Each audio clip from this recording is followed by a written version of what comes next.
Hello and welcome to the third part of the Skyrim Ultimate Graphics tutorial for high-end PCs. This is going to be the last part where we will finish all of our Skyrim graphical modding. To fresh up your memory, I would like to summarize what we did already and what this part is about. In video part 1 we did some of the required preparations.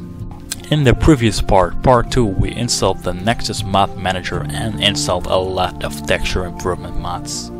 And in part 3, this part, we will install the RealVision ENB plus do the final required tweaking. So no time to waste, let's continue where we left off. A while ago Bethesda also released their own HD texture packs. But these texture packs are not as good as all the mods we just installed. For that we have to disable them. To disable those HD texture packs we have to go to the Skyrim startup screen. So just start the game and click on options. And make sure these 3 high-res texture packs are disabled. We want our own texture packs. Also make sure to disable any anti-aliasing and anisotropic filtering. On advanced, make sure you have FXAA disabled. You can leave all your view distance to maximum. It may seem a little bit weird that we are disabling this, but the reason for that is that the RealVision ENB has its own anti-aliasing and its own anisotropic filtering. Also make sure you have this disabled in your video driver. If you are having an NVIDIA card, go to your NVIDIA control panel and check out these settings. All credits go to SkyrimTuner, he has created these screenshots. You can find it also in his RealVision ENB page. If you are using AMD, make sure you check it out in your Catalyst Control Center. The options should be pretty similar. Under RealVision ENB there are a couple of options that we can go for. We will go for option A because of its realism. Option A mainly consists of the realistic lighting overhaul together with the climates of Tamriel. So these are the really important main mods that we are going to install, starting with Climates of Tamriel.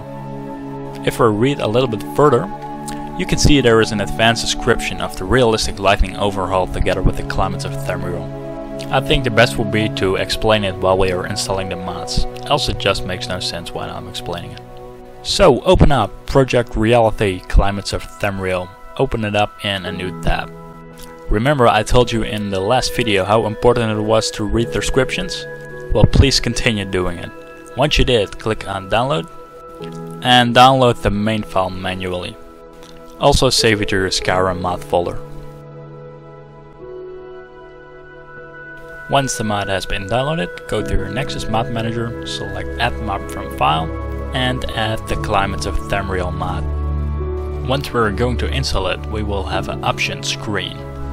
To know what we have to fill in, let's open up the screenshot that SkyrimTuner made for us. Open it up in a new tab so you can just easily switch between the tab and the Nexus Mod Manager. So go back to the Nexus Mod Manager, click on the mod and activate it. Like on the screenshot, you now have the same window where you have the options. Make sure you select the options the same way as I do. Once you have, click on Finish and the Climates of Tamriel mod will now install. And we have activated the Climates of Tamriel mod. Once we did, let's continue with the rest of option A. So close up the screenshots and the tab from the Climates of Tamriel and go back to option A. Open up the mod Realistic Sun for Climates of Tamriel and Vanilla Skyrim. Check out the screenshots and the description. On these mods it's even more important than on the recommended mods.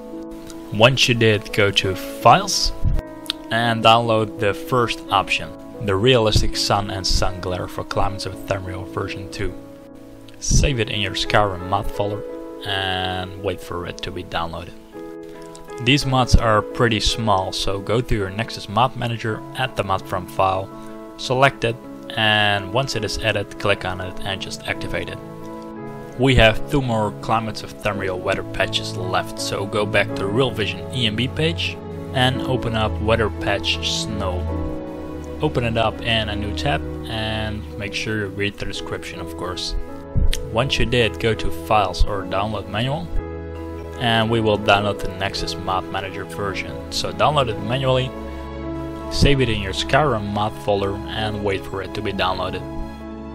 So like I said, these are pretty small files. Go to your Nexus mod manager, add the mod from file, select the file, and once it is added, click on it and activate it.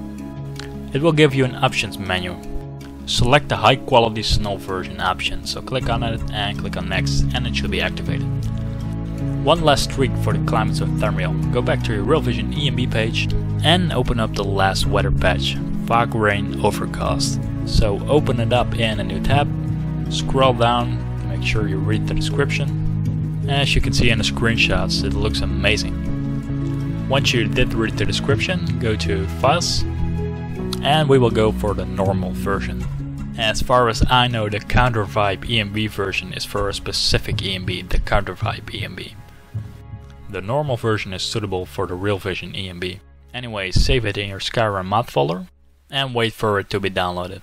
Once it has been downloaded, go to your Nexus mod manager, add the mod from file, select the mod and add it into your mod manager. This is a small patch as well, the last one. Click on it to activate it, and it also gives you an options menu. We select the full version. As you can read in the description, this is the option we also have to have when playing with an ENB, and we are playing with the RealVision ENB. Alright, it is time for our last mod download, the Realistic Lighting Overhaul. Open it up in a new tab, and after that scroll down in the RealVision ENB page to check out the description for the Realistic Lighting Overhaul installation procedure. For here, SkyrimTuner also made some easy screenshots. So also make sure you open these up in your browser in new tabs. And on the Realistic Lighting Overhaul page, make really sure you read the description. Some installation procedures might have changed. As you have seen on the RealVision ENB page, we have to download this file. So download it manually, save it in your Skyrim mod folder and wait for it to be downloaded. And once it has been downloaded, go to your Nexus mod manager, add the mod from file, and select the Realistic Lighting Overhaul. Once it has been added and progressed, click on it, activate it, and now you select the option screens. So just basically follow the screenshots that SkyrimTuner has made. It is pretty simple. Please note that when you view this video a little bit later, some installation procedures might have been changed. Please remember that. When this happens, please use common sense when installing. It is impossible for SkyrimTuner to keep up all the screenshots, or for me to keep all these videos updated. But if you have any questions, of course you can contact me on YouTube, or you can visit SkyrimTuner's forum. He has a special department for technical questions. But for now, just follow the screenshots or my video to install a Realistic Lighting Overhaul. And once you did check all the correct checkboxes, click on Finish and the Realistic Lighting Overhaul mod should be activated. Alright, we are approaching the end, but first some ini files and ini tweaking has to be done. Go to the RealVision ENB page and open up in a new tab the US high ini and prefs files for GTX 660 or better. These ini files are going to replace our own. So go to Download Manual. And since there is no description available, I select the UGRAD 5 version to download it manually. You can save it to your Skyrim mod folder, or you can save it to your desktop. I save it to my desktop for quick access. We won't be using the Nexus mod manager with these ini files. However, go to your Skyrim prefs folder and create a new folder. This is going to be our backup folder. The name is not really important, just name it something like Skyrim old files backup or Skyrim backup folder. Now cut these two ini files together with the other text file and cut them into your Skyrim backup folder. We now have to generate two new ini files. To do that, open up Skyrim until you get the launch menu and then select the options menu and make sure you disable your anti-aliasing and your anisotropic filtering. You can leave all your view distances on maximum, but make sure FXAA is disabled. After that, make sure you play the game at least once. Alright, we now can replace our current ini files with the new downloaded ini files. So go to your desktop or whatever location you have downloaded the file and extract the archive. Once I unpack my archives, I always delete the original archive files. Then go into the folder, open it up and copy the two ini files. And now go to your Skyrim preferences folder, and we are going to overwrite the current ini files. These are our just generated ini files that are now overwritten. If you go back to the page, you can see that there are some settings that has to be changed. So first open up Skyrim Prefs and open it with Notepad if it doesn't do it automatically, and search for the following line. Search for D3DD. We have to edit this line into our own graphics card. I have a GTX 670 overclocked edition, so I changed it into GTX 670. Of course, make sure you change it into your own graphics card. Then we have to edit our resolution in the ini file. If you play on Full HD on 1080p, you can leave these values unchanged. The resolution is 1920 by 1080. If you play on a different resolution, make sure you change those values. Some of the lines also have some commentary and notifies which line should be edited to 0 when using an ENB. So make sure you scroll through SkyrimPrefs.ini and make sure you check out if you have edited all the lines that has to be put to 0. Then you can save your SkyrimPrefs.ini and close it, and then open up the Skyrim.ini. Of course, open it up with Notepad, and once you're in the file, search for grass. Find next until you found the grass column. Change the iMiniGrass size to 75 and add the following line. iMax grass types per texture is 7. Notice the typo, it is correct, it is texture instead of texture. If you are really lazy, you can find this line on the RealVision ENB page and just copy and paste it. Anyway, make sure you edit those two lines. Alright, it is time for the RealVision ENB file itself. These are actually the only files that you can find on this page. The RealVision ENB files. Well, we have installed everything for option A full. So make sure you select that one. Download it manually. And since we are not going to install this with the Nexus Mod Manager, you can also save it to your desktop. Once the one and only RealVision ENB files have been downloaded, let's go to the RealVision ENB page itself again, and let's scroll down to see what we have to do with the downloaded files. Always make sure you read this very carefully. Some installation procedures might have been changed, and if you install it not correctly, it might crash your Skyrim. But for now, we are going to have to copy all the files from the downloaded archive to our Skyrim game folder. So let's go to the desktop and extract the file to a new folder. Once it's finished, we can delete the two old archive files. We don't need those anymore. Then open up the RealVision ENB folder, and there is one file that we may not copy and overwrite. Go to Data, Textures, Sky, Climates of Tamriel, and here you can find the file sunglare.tds. We already installed a sunglare with the Climates of Tamriel sunglare patch. As you can see on a RealVision ENB page, we have to delete this file, or at least not copy it. So better safe than sorry.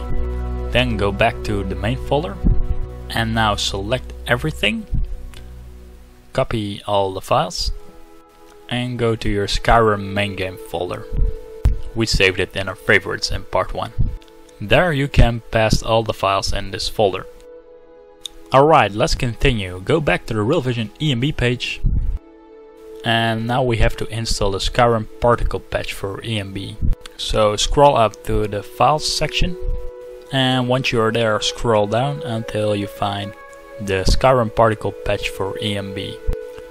Download it manually and save this mod as well in your Skyrim mod folder. Once the mod has been downloaded, open up your Nexus Mod Manager, add the mod from file, and select the particle patch. Once it has been added in the Nexus Mod Manager, click on it and activate the mod. Since it isn't patched, it will of course require us to overwrite all the files. Once you have installed it, go back to the RealVision ENB page, and we now have to download the original core ENB files. The version that is currently supported is version 0.239. And the easiest way to get it is to scroll down and just right click on the 0.239 version and open it up in a new tab. And when you open up the tab, you can see a summary of ENB versions. So just download the latest one, the 0.239, and since we're not going to install it with the Nexus Mod Manager, I just save it to my desktop. We only need 2 files, so go to the location that you have downloaded the file and extract it. Once it has been extracted, you can just delete the archive file. Open up the folder and open up the wrapper version folder. As we can read on the RealVision ENB page, there are 2 files that we need. Only select and copy the d3d9.dll and enbhost.exe file. So make sure you only copy those 2 files, do not copy the rest.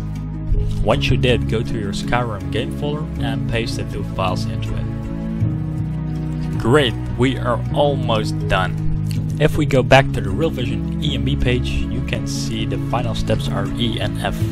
We already did step E in the beginning, the disabling of the anti-aliasing and the anisotropic filtering. Go to step F and open up this tool in a new tab. With this tool we can correct our video memory size. Now select what you have. I have a 64-bit OS, I have an NVIDIA graphics card, and it has 2 GB of RAM, so 1 GB plus. So of course fill it in according to your specs. Once it is done, copy the lines that should appear and go to your Skyrim main folder and open up the enb local.ini file. Here you can compare the lines and edit what is different. This will probably only be your video memory size. If you are not really sure how many video RAM you should use, you can find the following formula on the RealVision ENB site. Either you add your video RAM plus your RAM minus 2048, or you will add your video RAM plus your RAM and share it through the half. I myself use 4096 MB of video RAM. You probably won't need any more unless you install a ton of graphical mods. And wow, if you can see it on a RealVision ENB page, this actually was the last step. We finally finished all of our graphical modding. So congratulations, your Skyrim now look amazing. If you like the way you play Skyrim right now and you just wanted a graphical update, then these tutorial videos are over for you. Thank you very much for watching. If you have any questions, please ask them. Also, please make a backup of your Skyrim save mod folder. If you ever need to reinstall your computer, you can just add the files manually from that folder, so you don't have to go through the entire download progress again. As a last thing, I would like to show and recommend you using SkyUI. It is a mod that dramatically improves your Skyrim user interface. To be really honest, I actually can't play Skyrim without it. It however requires the Skyrim script extender. And once you have installed everything, it also requires you to start up Skyrim with the Skyrim script extender. This in order to work with the SkyUI. The quickest way to go to SkyUI is to go to the RealVision ENB page and scroll all the way down to optional mods. It should be somewhere on the top. Right click on it to open it up in a new tab. And once you are on the page, click on download manual. You can also download it quickly with the Nexus Mod Manager. I however recommend to download it manually because then you are able to copy and back up your Skyrim mod folder. So I download and save it into my Skyrim mod folder. And once the mod has been downloaded, go to your Nexus Mod Manager, add the mod from file and select SkyUI. SkyUI is not really a big mod, so once it has been added in your Nexus Mod Manager, click on it and just activate it. You will now get the message that the Skyrim script extender has not been installed. Just install SkyUI since we are now going to download and activate the Skyrim script extender. Go to your web browser and go to Google. The most easy way to go to the Skyrim script extender site is just to put it into the Google search field. Once the search results popped up, just go to the first page, and the most easy way to get the installer is just to download the installer itself. This doesn't require anything from the Nexus Mod Manager, and it's also easy to back up. Once you have downloaded the file, you can go to your Skyrim mod folder and open up the downloaded installer. Once you have started it up, it should automatically detect your Skyrim game location. If not, make sure you select the correct location. Just click next and finish. Once it is finished, you should notice that a new icon has appeared on your desktop. This will be your way to start up Skyrim from now. If you start Skyrim normally, it will probably give some errors. Anyway, once you have started up Skyrim with your Skyrim script extender, go to the items menu And here you can see the new user interface. As you will notice, far more PC friendly. Lots and great options to sort your items, but now it's also way easier to organize your items. So with the Sky UI we have come to the end of these video tutorials, this time for real. I hope my video tutorials have really helped you improve your Skyrim graphical modding as well. Thank you for watching.